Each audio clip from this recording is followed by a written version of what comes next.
Toda nación cuenta una historia sobre sí misma. Estas historias moldean cómo los países recuerdan su pasado. Pero ninguna historia está completa.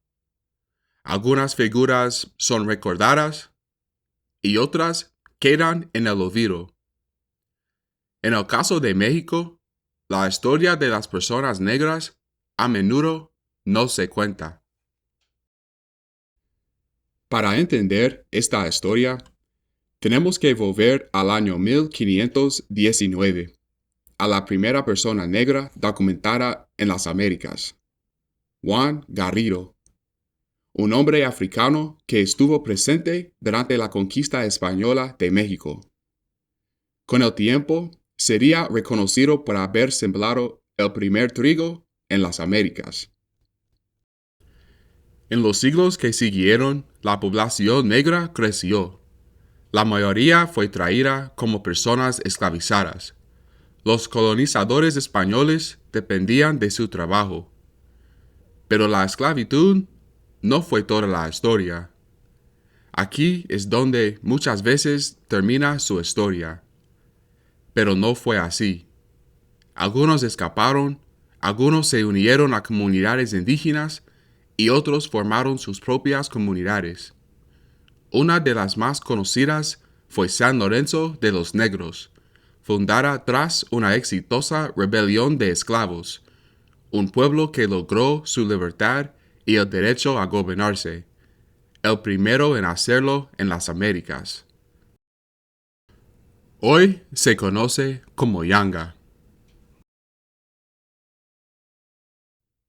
Para el siglo XVII, México, entonces conocido como Nueva España, tenía una de las mayores poblaciones negras en las Américas. Las personas negras siempre han sido parte de la historia de México, pero vivieron dentro de un sistema que no fue construido para ellas. Para mantener el control, el Imperio Español creó un sistema, una jerarquía, conocida como el sistema de castas, que organizaba la sociedad según la ascendencia y el color de piel. Los españoles nacidos en España estaban en la cima, seguidos por los nacidos en América, mientras que las personas de ascendencia africana e indígena quedaban en el nivel más bajo. En este sistema, la ascendencia lo determinaba todo: tu estatus, tus oportunidades, tu lugar en la sociedad. Este fue el sistema que dio forma a México temprano. Y de este sistema surgió un hombre llamado Vicente Guerrero. Vicente Guerrero fue un líder clave de la formación de México. Era de ascendencia africana e indígena y en 1829 se convirtió en el segundo presidente de México. Pero Guerrero no provenía del poder. Nació en Tixla, en el sur de México, una región marcada por comunidades negras, indígenas y campesinas, comunidades con poco poder bajo el dominio colonial. La vida de Guerrero reflejó esa realidad. Cuando se unió a la lucha por la independencia, ascendió hasta convertirse en comandante del Ejército del Sur. En 1821, jugó un papel clave en la independencia de México de España. Y con ello terminó oficialmente el sistema de castas. Poco después, Guerrero fue aún más lejos.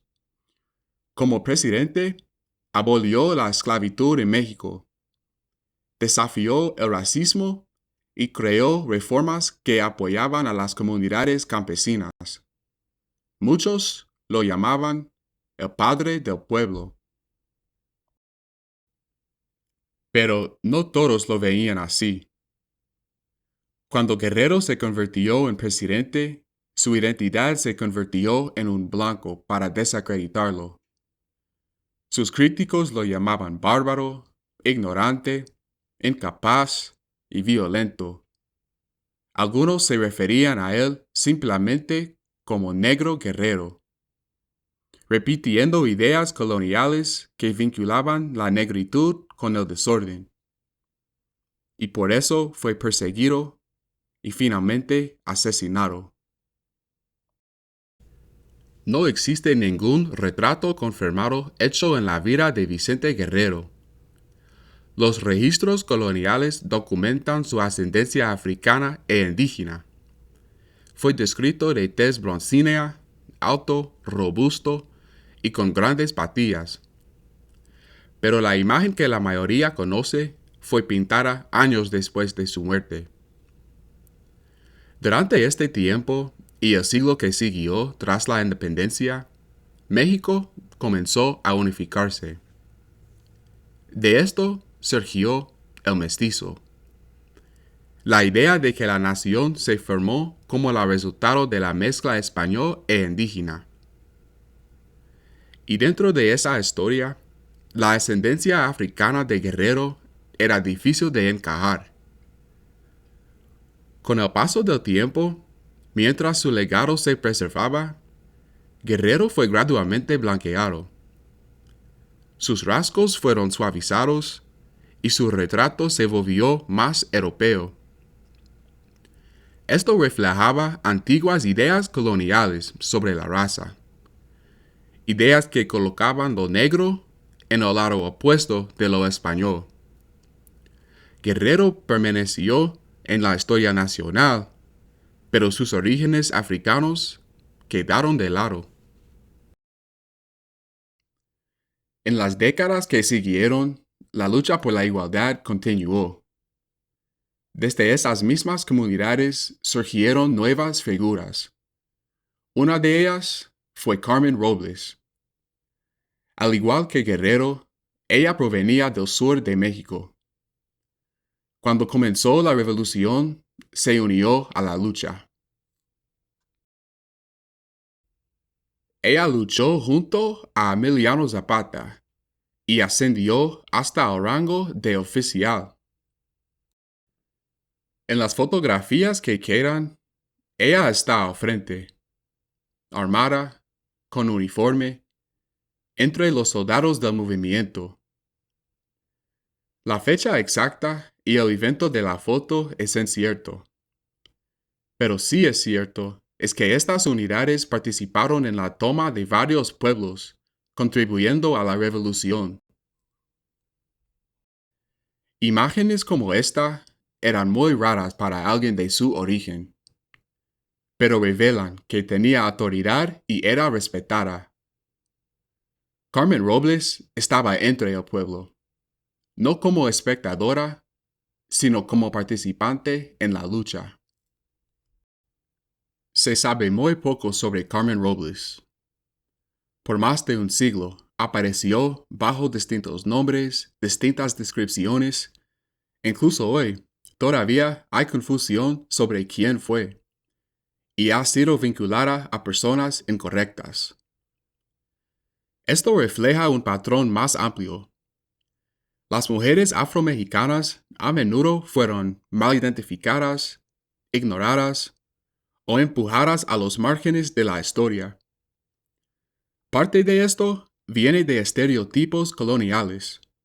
Figuras como la mulata, una etiqueta racial para personas de ascendencia africana, que proviene de la palabra mula, un animal criado para el trabajo, reduciendo a las mujeres negras a algo menos que humanas, exóticas, sexualizadas, fuera de lugar. En los registros históricos, muchas ni siquiera recibieron un nombre. Estas ideas continuaron en la cultura moderna y en la forma en que las mujeres negras fueron representadas en el cine, perpetuando estereotipos coloniales hasta el presente. Pero no quedó sin resistencia. Durante décadas, las comunidades se organizaron y exigieron cambio. En 2020, por primera vez, los afromexicanos fueron reconocidos en el Censo Nacional. Millones, por primera vez, visibles. Y en 2025 se estableció un Día Nacional en honor a Vicente Guerrero, reconociéndolo como el primer presidente afromexicano de México.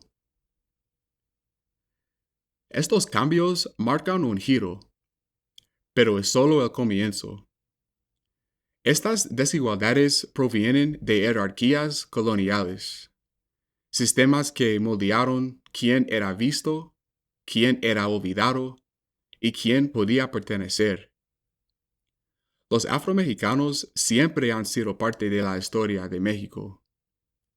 Contar toda la historia no la divide, la completa.